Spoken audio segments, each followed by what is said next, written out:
So I'm Ruth Mannes, and I'm here with Victoria McCraven, who is the guest curator of this current exhibition, It Will Go On. Welcome. Hi, thanks for having me here, Ruth. I have so much to say about Victoria. I think I met you a few years ago through Next Haven, and Victoria was sort of on my radar as we were thinking about bringing in guest curators to MoCA. So when we had this spot open and you jumped at the chance, I was so grateful, and it's been a great ride. I want to ask you, first and foremost, I just gave you a blank slate. You knew the space and you said, I'll come up with something and we'll talk about it. How did you sort of come up with this idea? I know you were like at Slam and you were like in St. Louis, and you called me or you texted or emailed and said you were really excited about a theme you had in mind. So maybe tell us how you started to think about absolutely. this. So I was a Romare Bearden Museum Fellow at the St. Louis Art Museum, and I was invited back as part of a convening of previous fellows, which is really incredible because there were over 20 fellows that attended. And you get to meet people who were there at different years and the current fellows as well. So it's a really wonderful opportunity for mentorship and to connect with people who are working in every different sector of the arts. And I was moderating a panel on curators, arts professionals who were working outside of museums, particularly working in nonprofit settings or settings that were in the community. And I was, as the moderator of that panel, I had the opportunity to reconnect with so many of the wonderful Bearden Fellows. And it was really in speaking with Ozma Walton, who is the founder of Black Art Library, that I started thinking about this connection between libraries and museums. And how can we think about textual resistance, and also me as a young academic realizing that so many of the authors I look up to, the professors, their books are being removed from libraries. And so I wanted to think about how can visual art stand as a symbol of resistance, of revolution. And by bringing together the library and the museum, that's what I decided to do here in the space. You know, we decided we're going to have a pop-up of Black Art Library in the space. Folks in Westport and Norwalk and the greater Fairfield County community to Black art books, the artists that are contained within their pages, but also writing by Black art historians and curators.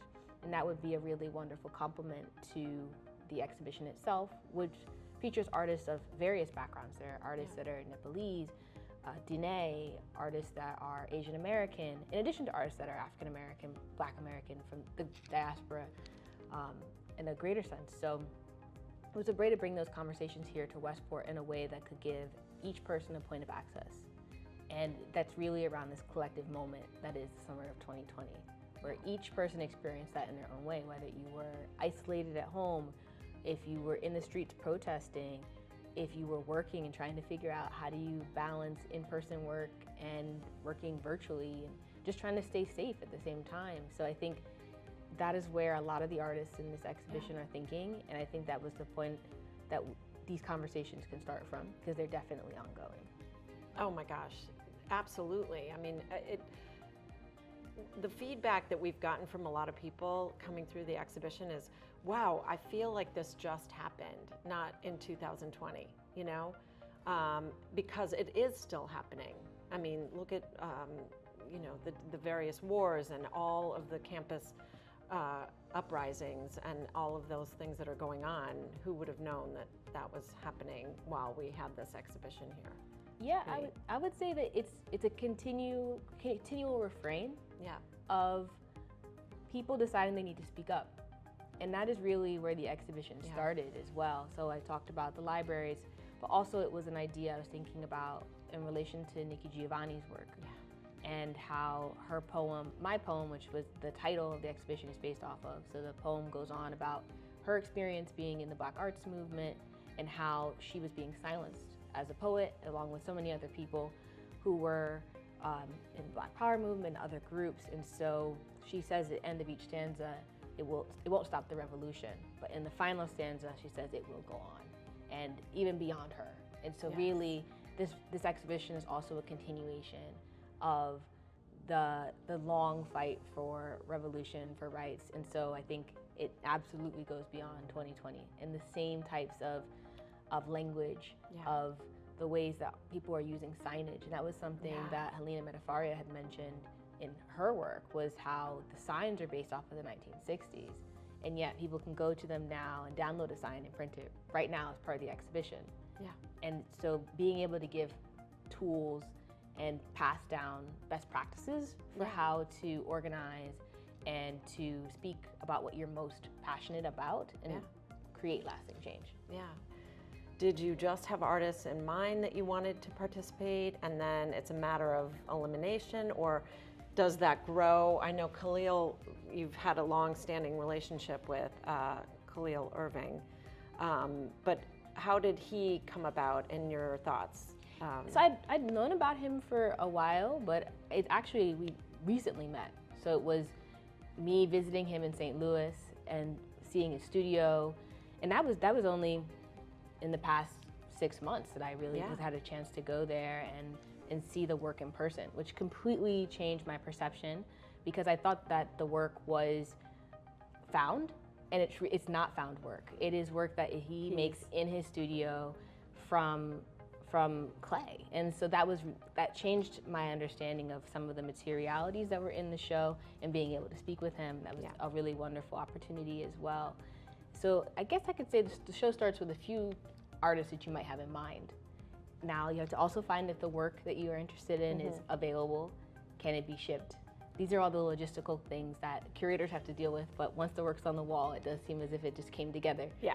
But there's all that behind the scenes elements, and once you secure the works, there are other artists that you've been thinking about, but you have to make sure they also have work that could fit on a specific wall. If there's a work that you want to have, say, a video installation, so being able to have Camila Janan Rashid's work here, that's amazing to be able to have that video piece and have that in dialogue with neon sculpture as well as photography. And so folks that are coming into the exhibition space have the opportunity to see so many different facets of the theme. Oh, and that absolutely. That was key to me, because I think if you just had text on the wall, it wouldn't have been as engaging. Yes, absolutely. Some prints that would have been interesting, but then eventually it would have felt that you were seeing the same thing over and over again. So I wanted it to be said in its own way through every piece. And so sometimes it might even be hard to find the text, but I made selections that would speak to different narratives. Yeah, no, it's very clear. I mean, I think when people come in, they said the way your eye is sort of turned with each work. If you see the photographs, people resonate. The photographs resonate with people.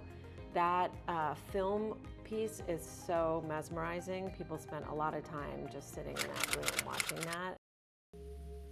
We speculate that everyone will be saved through the algebra. In the center of the keyboard are the arithmetic, operation, and numeric entry keys. As I enter numbers on the keyboard and touch the appropriate key, decimally correct results instantaneously appear in the cathode ray tube.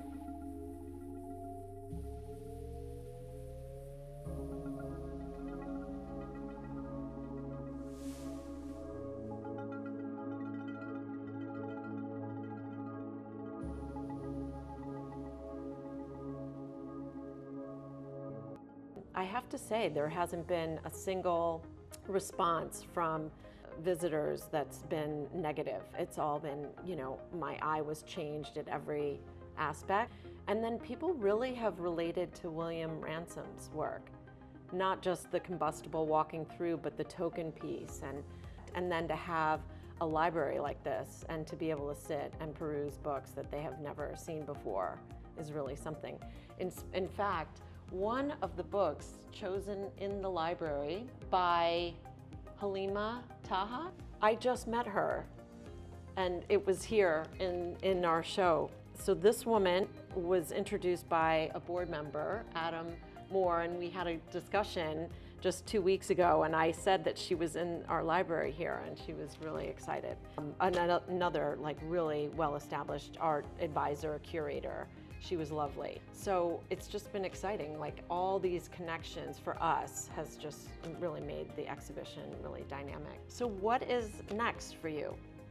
So for me, I don't have any curatorial projects planned, but I'm going to be traveling a lot this summer. I'll be in Venice, I'll be in Dakar, and really just catching up on books and things that I wanted to do throughout the year. I'm a full-time student, so I will also just be focusing on my studies and preparing for the next semester. Yeah. But I'm really excited for the summer, and hopefully we'll schedule some artist visits as well. Yeah, that's great. Do you think you will be a curator for your career, or do you see yourself being an art advisor? What do you think you will do when you get out of school? What is your desire? I'm still deciding, but right now I'm thinking about being a professor who also curates as an independent curator.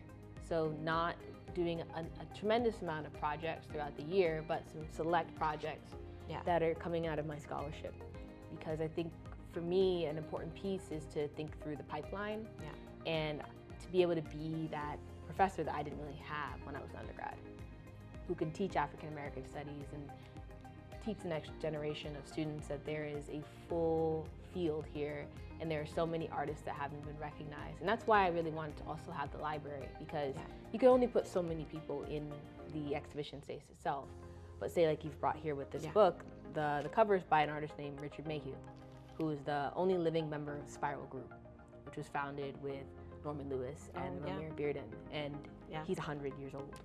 And to be able to see his work here, and amongst the other artists that are emerging and more established, I think it's a way that you can bring in so many new names into the conversation and put them in dialogue with what it means to be an artist of today. Yeah, 1000%.